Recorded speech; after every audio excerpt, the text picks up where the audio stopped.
Professor Jennings Andrews may be a familiar name to you, even if you're not interested in the field of metaphysics. For some years now, he has been immersed in a secret project for which unlimited funds have been granted by a top foundation. He has become almost a recluse, except for his daughter Margaret, who runs his house for him, and his prized graduate student Steve McDonald. He has been virtually inaccessible, even in the past weeks, to them. Both of them are worried now as Mac presses the doorbell at his house in answer to the professor's elated phone call.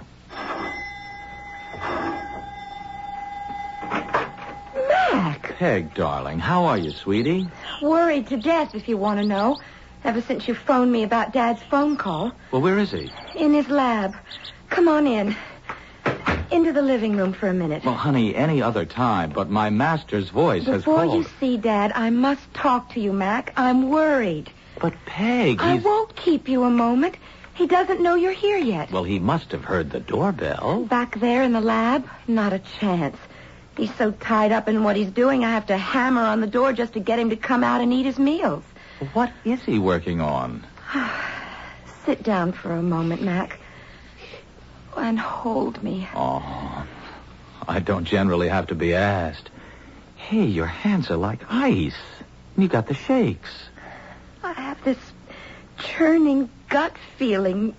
Maybe he's going around the bend. What, the professor? Oh, come on, forget it. No, Mac. You've been away for a few months. You don't know what's been going on. Okay. Just clue me in.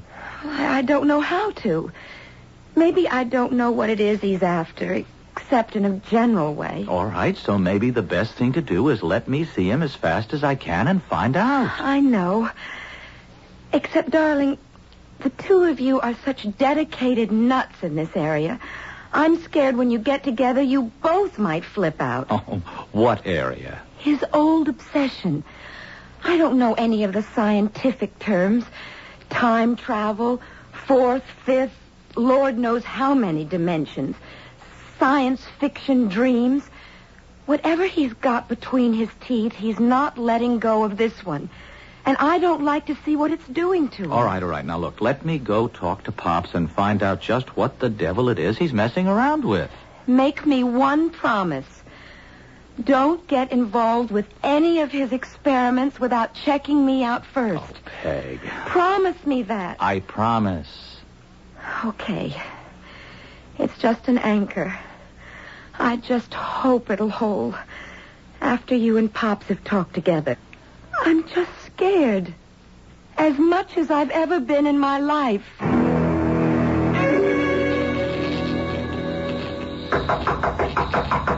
Professor!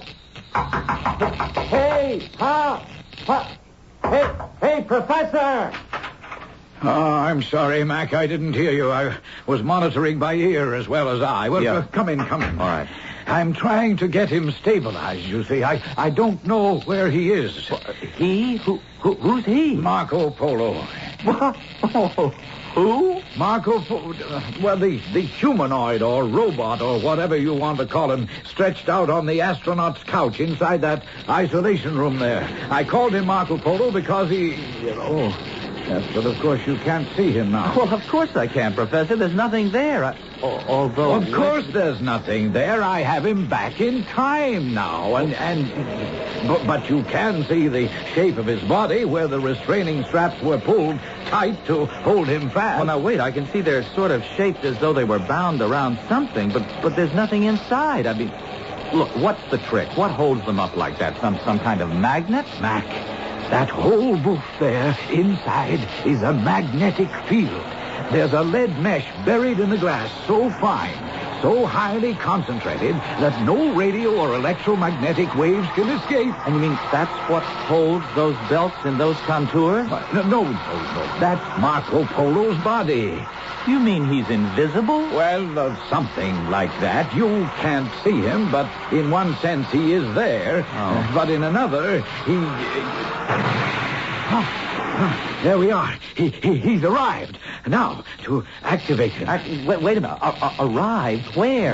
That's the only thing I haven't quite solved yet, because his functions are limited, you see. Oh. From what he's been able to bring back, I can only make educated guesses. My best estimate would be this time somewhere in the Middle Ages. But North America, I hope, on the East Coast, if possible. He might be able to bring back some trace of Indian habitation. No, wait a minute. Wait. Are you trying to tell me that mass of knobs and buttons and switches that you're operating are controlling some sort of robot that you've sent time traveling? But of course I am. But, Professor, that's crazy. Why? That's cartoon science fiction. Oh, Mac, you're the last person I'd expect to find with a closed mind. Son, I tell you, I've scored a major breakthrough so incredible that it's going to rock the scientific world. Hey, Pops, now take it easy. Remember your blood pressure. Yeah, well, now you sound like Margaret. She's been hovering over me these days like a mother hen. Well, I can't blame Peg for worrying about you. She feels that you're just about to... Hey, what? Wait a minute. Oh, what's that? That's Marco Polo. He must be in trouble. It's a built-in alarm mechanism. Cut off that knife switch on the red panel. Roger. All right, I got it. Okay. Now keep your eyes on that isolation booth. Watch the launching table with the straps that interested you so. Now you're going to find out what holds them in that shape.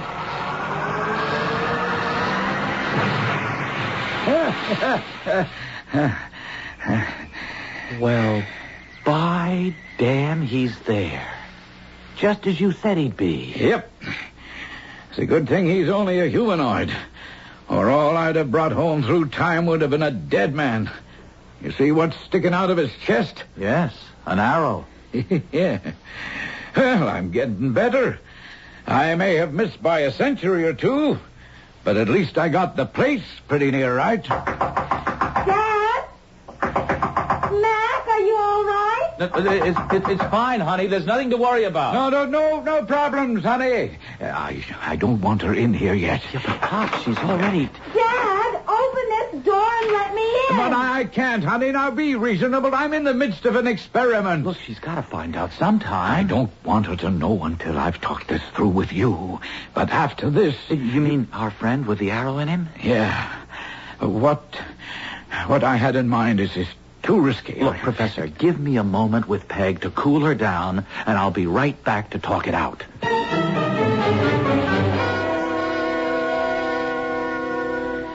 No, Mark. It's too much to ask of anyone. I should never have thought look, of it. Pops, I want to go. It's like being the first man on the moon. Oh, son, but there's too much danger. No, not when a human being is involved. Poor old Marco there has only a built-in reactor to danger after it happens to him. A human could anticipate it and could, just get out of it in time. If you'll excuse the pun. I don't know, Mark.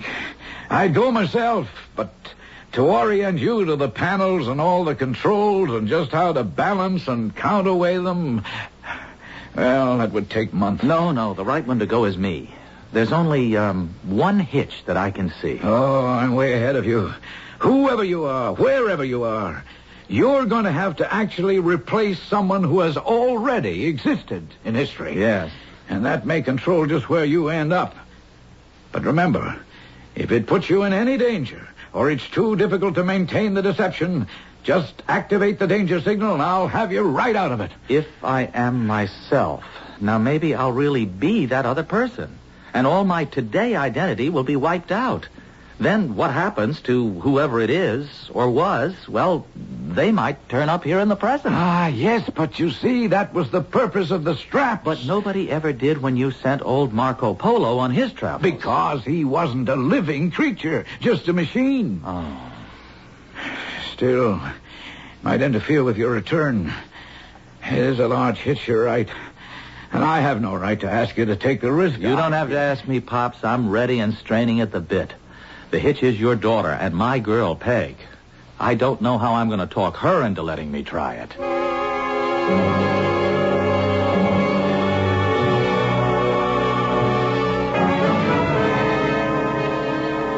honestly think you're both kooky. Peg, this is a breakthrough in science that's going to make your father a figure in history that dwarfs Newton, Einstein... And you have to be a part of it. If I opposed you on this, if I stopped you, you'd never forgive me. Oh, now, no, don't put it that way, hon. I'm putting it the way it is. Our whole future depends on you taking a trip into the past from which you may never return. Oh, there's practically no chance of that. No, Mac, no hedging. Just like it is. Okay, you can have your trip, but on one condition. What? That I go with you.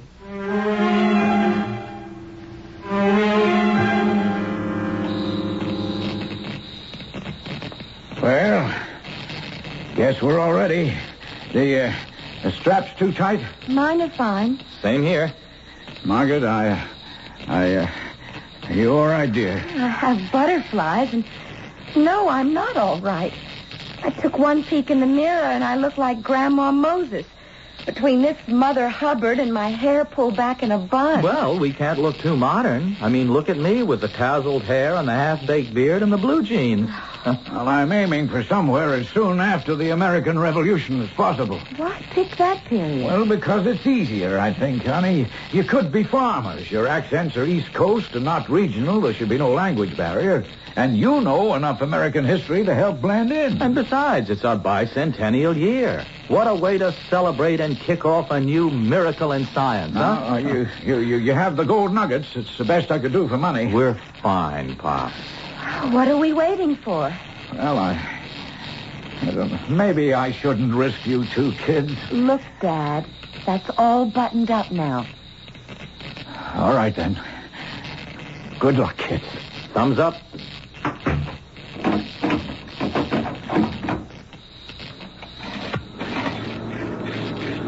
All right. I'm at the board now. I'm about to activate the field inside your room. Check me if there's any discomfort. Roger, Pops. You all okay? No reaction here. Everything normal. How is it now? Fine, Dad, fine. But for Pete's sake, let's get this show on the road. All right. Here goes. And God help me to be in the right and to bring them to no harm.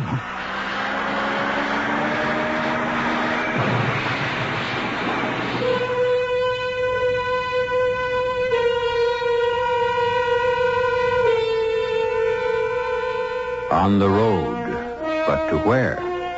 Inside the isolation booth, the magnetic field builds, warping time and forcing an opening through it, a window or a door that leads to another world.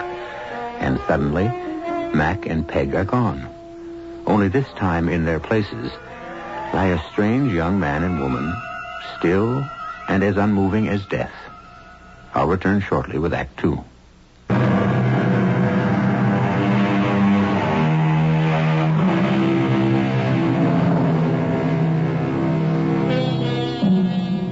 Through the lead-shielded glass, the professor peers at the two unmoving strangers bound by the straps to the couches. Reflexively, he takes a quick series of pictures with a special camera built into the booth. Because of the tightly woven mesh, it is hard to distinguish features, but both man and woman are dressed in nightshirts. Or are they shrouds? But other questions crowd the professor's head. Have Mac and his daughter replaced these two? If so, in what century? What year? What place? And alive or dead? Mac? Mac? Wake up. Well, what? Why? Peg? Well, that's just great. You make a dishonest woman of me, and you don't even know who I am. What do you mean? Just in case you haven't noticed, we seem to be in bed together. What? You're right. But where? Where are we? Well, I don't know. And while it's question time, what are you doing with that silly cap on your head? What cap? Wait a minute.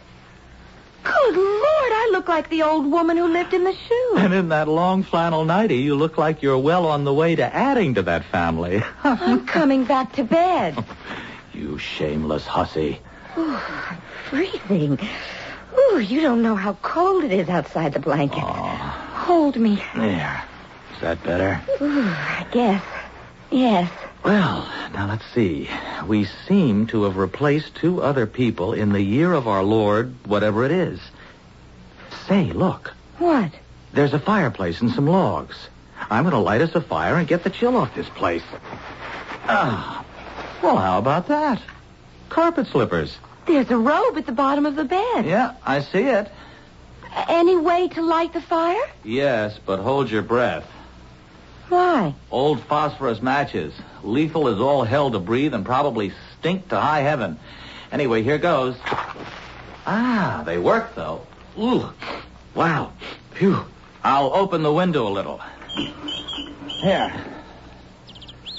Are we in the country? Nope. City of some sort. Is it very early in the morning? No, the sun's up. I wonder where we are. Well, at least we know it's somewhere past the early 19th century. How? Well, matches weren't invented. At least the phosphorus match wasn't till like the 1830s. Hey, I think I can tell you where we are. Where? Come over to the window and look for yourself. It's marvelous. It's like Philadelphia, No, wait a minute. Look out over there. Almost due south. Oh, why, sure. Even with that scaffolding around it, I can see what it is. It's the dome of the Capitol. So we're in Washington. Yeah, that's what it looks like. Let me think. The old dome was, the original one was copper over wood. Not this baby. That's cast iron. It must be the same one we have today. Only today isn't today. It's what, Peg? When did they replace the dome? Oh, brother. It's a good thing I've been teaching history in school this year. Let's see. They started it in 1856, I think. And it took nearly 10 years to complete, or 9, I guess. And it's darn near finished, so that would make it about, say, 1864, around there? Well, it wasn't finished till 65. I don't know exactly when. Oh, Mac, look. That must be the monument. What, the Washington Monument? Oh, no, it's less than a third the size. Well, they stopped work on it for about 25 years. Well before the Civil War. Look at that, Mac. Union soldiers. Civil War, all right. We're right back in the middle of history in the making. Oh, honey, we can't pass this up. Yes, but, Mac, darling, it's all out of whack now. Don't you see? We aren't us anymore. I mean, we're someone else, and we don't even know who. We haven't even got clothes. I'll bet we do. Now, let's have a look in that closet. And there's a carpet bag on the chair. And there's a jacket there, too. So there must be a wallet or some kind of identification. But what good would that do? I mean, even if they fitted us, how could we pretend to be someone else to people who must know us and would recognize us right away?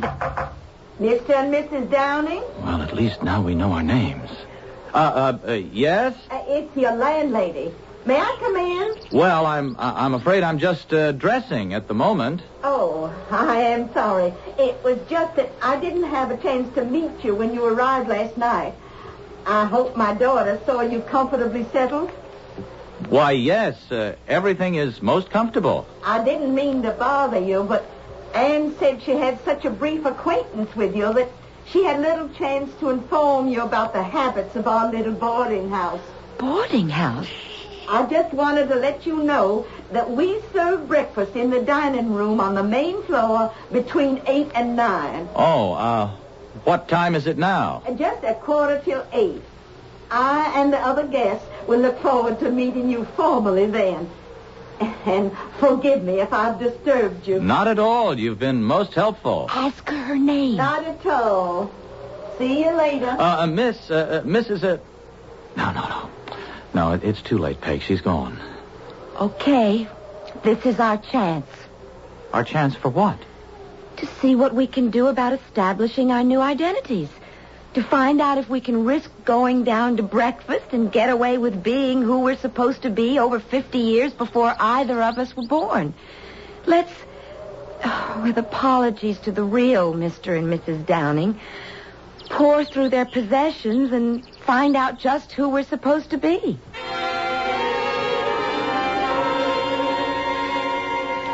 You look like Claudette Colbert or Joan Crawford in one of those old TV reruns of Hollywood movies. More like Vivian Lee.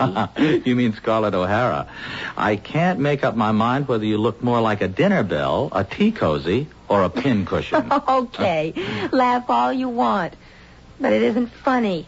I mean, I have a wire cage on under this skirt and about 8 petticoats. Oh, can you hook me up the back? Oh, sure. And I don't know what you're ashamed of.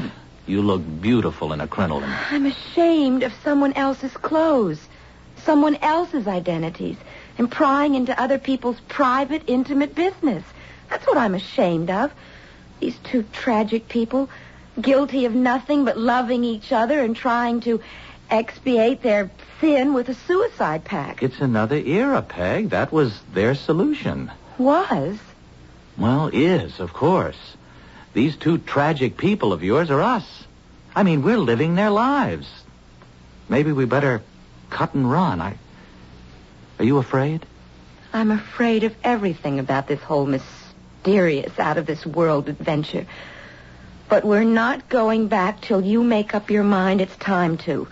I've forced myself on you, made you let me come along. I'm not going to be a drag on you. Mm-hmm. Aren't you finished hooking yet? I think. There must be like 50 of them. I wonder where they are.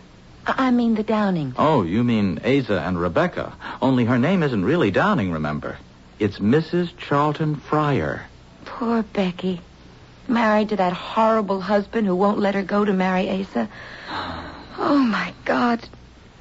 Do you suppose they've done it yet? Killed themselves? I don't see how. The pistols are here and still loaded. Then where are they? Well, if we're taking their place... Then they're in our century, taking our place. Yes, I guess that's the way it would work. Not necessarily, That but... wouldn't put Dad in any danger, would it? No, I don't see how it could. Not the way he had us strapped to the table. It means one thing, though. We can't stay here too long. What do you mean? Until we go back, Dad can't go into the isolation booth, and the two of them would starve to death, unless, as I said, they're already dead. I don't see how they can be. Or we would be, too. Are we going to risk it? Well, we look enough like them in the photos we saw. And remember, only the landlady's daughter has seen us, briefly, and she's not here. Yes? I thought maybe you didn't have a watch and wouldn't realize what time it is. Well, just a moment. Good morning. Oh, good morning. As a matter of fact, we don't have the time. Well, I certainly didn't mean to bedevil you, but it's near the end of breakfast, so... Oh, my. Aren't you the pretty little thing? Just as my daughter said you were. And such a handsome husband. Newlyweds, I'd reckon. Well, Oh, don't mind me. Come on along. I'll take you downstairs. Will you be stopping with us long? Why, We really can't tell. Just long enough to find our own place. Of course, I understand. You're not with the Army, Mr. Downing? Not now. Well, I can assure you, ma'am, these clothes feel very strange to me. Oh, so you must have been. Oh, well, we should let that be. It's no fit subject for discussion now. General Lee has surrendered and the war is over. Mm-hmm. Here's the dining room. Make yourselves comfortable. These seats be all right? Oh, just fine, thanks. What line of work are you in, Mr. Downing? My husband is a builder. Oh, that's right, fine. We'll be needing a lot of you in the days and years to come, especially in the South. Or perhaps your sympathies don't lie in that direction. My sympathies are for the Union, madam, and by that I mean the whole country, North and South. Well, I'm sorry you won't be meeting any other boarders since it's late, but you'll meet the whole little family at dinner. Save for my son, John, who's away on business. Well, dinner's at noon. Now, Anything else I can get you while breakfast's on the way? Oh, why, yes. Do you have a newspaper by any chance? Oh, there's a copy of the National Intelligencer right there on the sideboard. Oh, thank you, Mrs. Oh, I'm embarrassed, but not having met you in person last night, your name has escaped me. Well, Lord knows it's not that special anyone should remember it. I'm a widow lady named Mary Surratt. Now, if you'll excuse me, I'll get your food. Surratt. Matt, get the paper. Sure. What date is it? Let me see. April 13th, 1865. That makes today the 14th. But what? Oh, my God. April 14th. The day John Wilkes Booth assassinated President Lincoln at Ford's Theater. And we're in Mary Surratt's boarding house, the spot where the whole plot was hatched.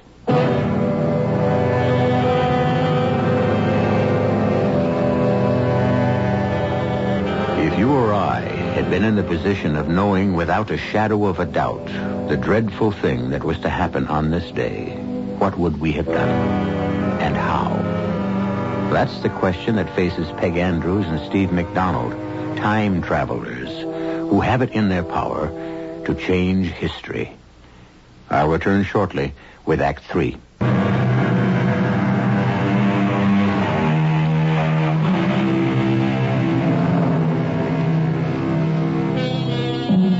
It was an uneasy, uncomfortable, and seemingly endless breakfast.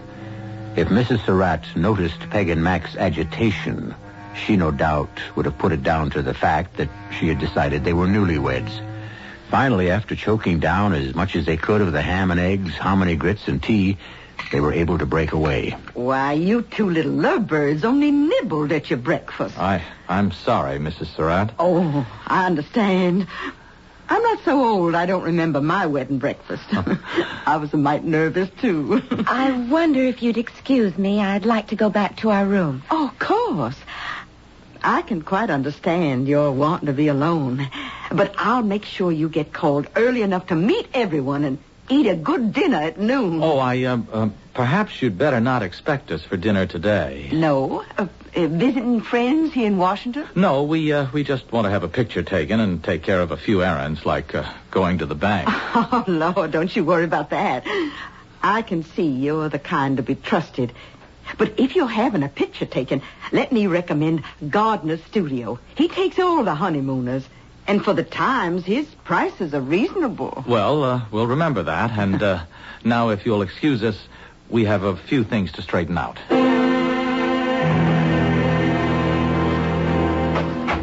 What are we going to do, Mac? What can we do? We've got to try and stop it. How? Well, that's where you can help. Now, how much can you remember of the day of the assassination and the plot? Where people were, who was involved, all of that. Let's forget that for the moment. We've something a lot more immediate to talk about. What? You remember what Dad told us before he sent us back in time? We can't interfere with anything or change anything because everything that had happened back where we were in 1975 depended on everything that had gone before it.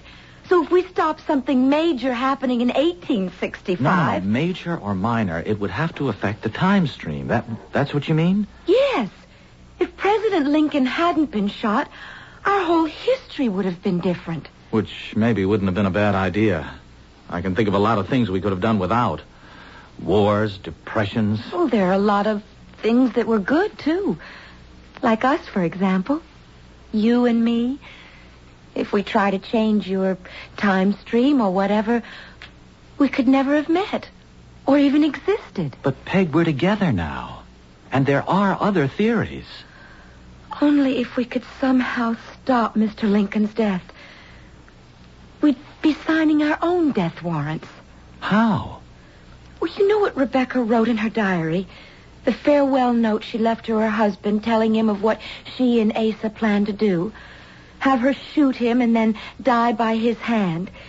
If we lock ourselves back here in time, we're signing our own death warrants. We don't know that for sure. It's a chance we're taking. To save Abraham Lincoln? Would you be willing to take it? Yes. as long as we're together. Okay. Then we're agreed. Now let's figure out how to do this. It isn't only Mr. Lincoln. It's Mr. Seward, too. Yes, the Secretary of State. But he didn't die, did he? No, he recovered. When Payne stabbed at him, although he was badly cut up, an iron brace around his neck and his jaw saved his life. Yes. Now who, what else? Well, a man named Asterod. I don't know. It was a German. I don't remember. He was supposed to kill the war secretary, Stanton.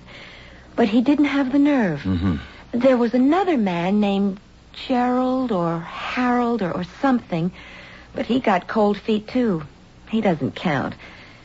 And, of course, Mrs. Surratt. But she really didn't have much to do with it, did she? They never really proved anything against her. Just that the conspirators had met at her house several times. Okay. There's only one thing to do. What? We're going to the White House and warn the president.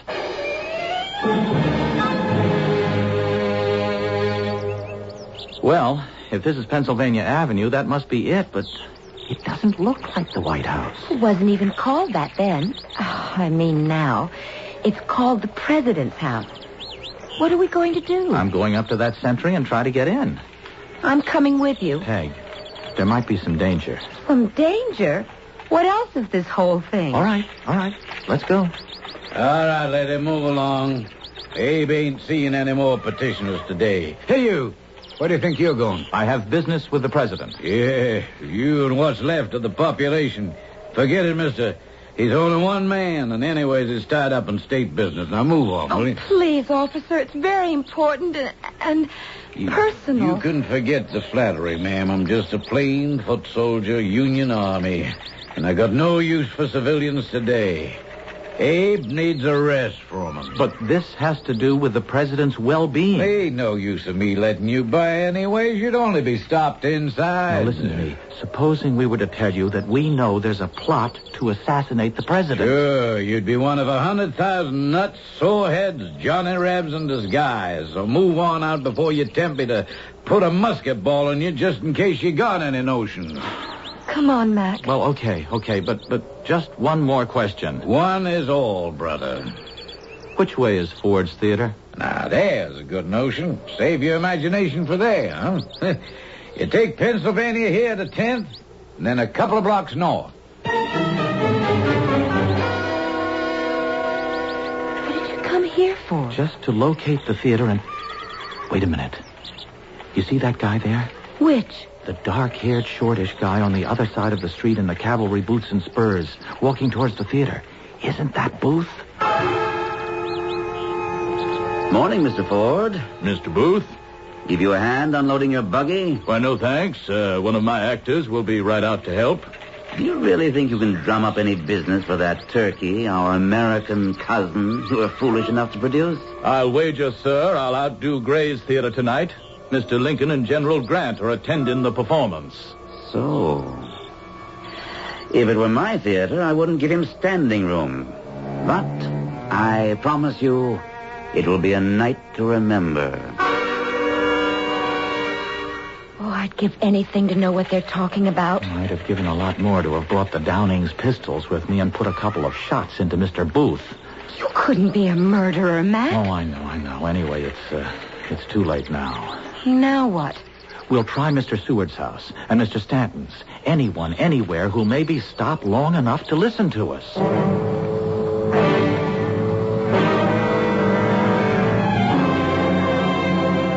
It's incredible, isn't it? Here we are with the knowledge to stop one of the greatest crimes in history, and we can't get anyone to listen to us. Maybe that's the way it has to be. No, Peg. I just can't give up yet. If there was just some way to get to Booth. I don't see how. Well, there seems to be a lot of activity around this house tonight. What? I don't know. Maybe there's a party now that supper's over. The front bell keeps jangling, and people keep riding up. Wait a minute. You don't suppose... Look, the conspirators must have had a meeting once they knew Lincoln was going to actually be at the theater. Now, if they were going to... Well, where else? Look out the window, Peg. Easy, boy. Easy. By God. what it must be. That's the great John Wilkes Booth himself.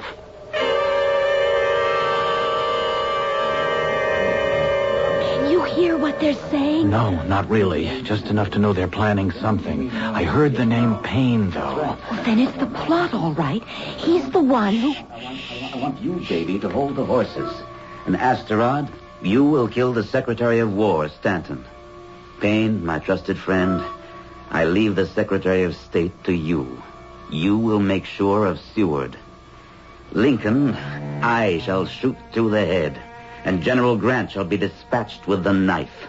Then down to the stage and to rive the startled audience with the ringing phrase, Sic Semper Tyrannis.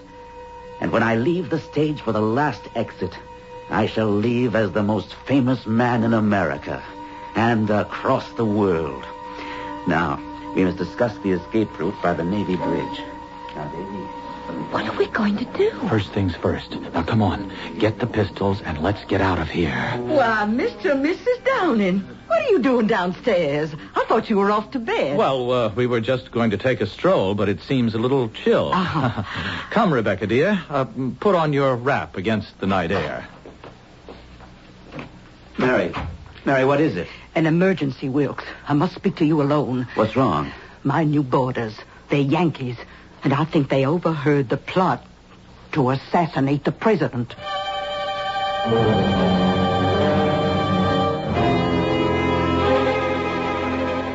Where are we going, Mac? I noticed a little park on the way to the theater. Now, Booth will have to pass through there on the way. The others will have split by then. I'm going to ambush him. And nothing. Just keep him from getting to Ford's Theater tonight. At least it'll save the president. Here's the park now. What, Peg, what is it? Lover's Rest. That's where the Downings were going to commit suicide. Mac, look out! What is it? John Wilkes Booth! Get the alarm for Dad, quick! Are you the Downings? Yes. Are you John Wilkes Booth? Forget that. I will not let you stop the march of history. Nor I you.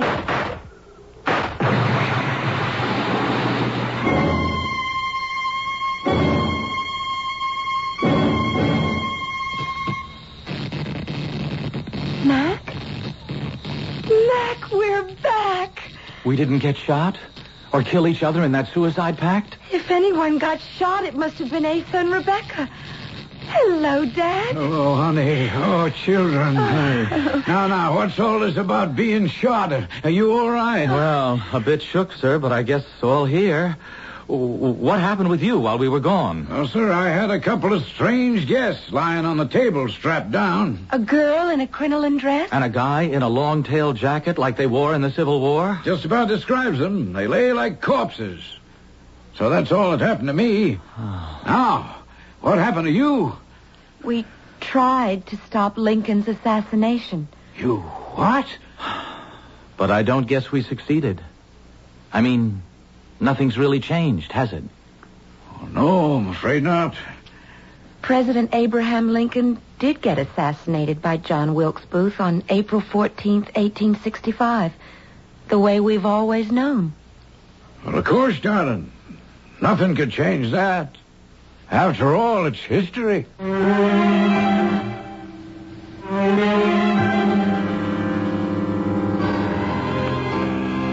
It's history, all right. But might it not have been? And if the tragic occurrence had never happened, how much better or worse might our country or the world have been? We'll never know, of course. And there's the fascination of life, leaving just a few loose ends in our story, which I'll be back to gather up very shortly.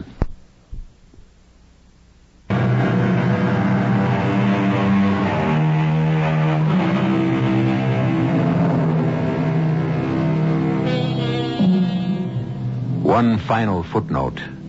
It is fascinating that in one of the Washington papers of December 15th, 1865, black bannered headline with the assassination reports, buried in the back pages was a small note that the bodies of Asa Downing and Rebecca Fryer had been discovered in what appeared to be a suicide pact. The item might never have made the paper except for the coincidence that the death tryst was so near the now famous Ford's Theater.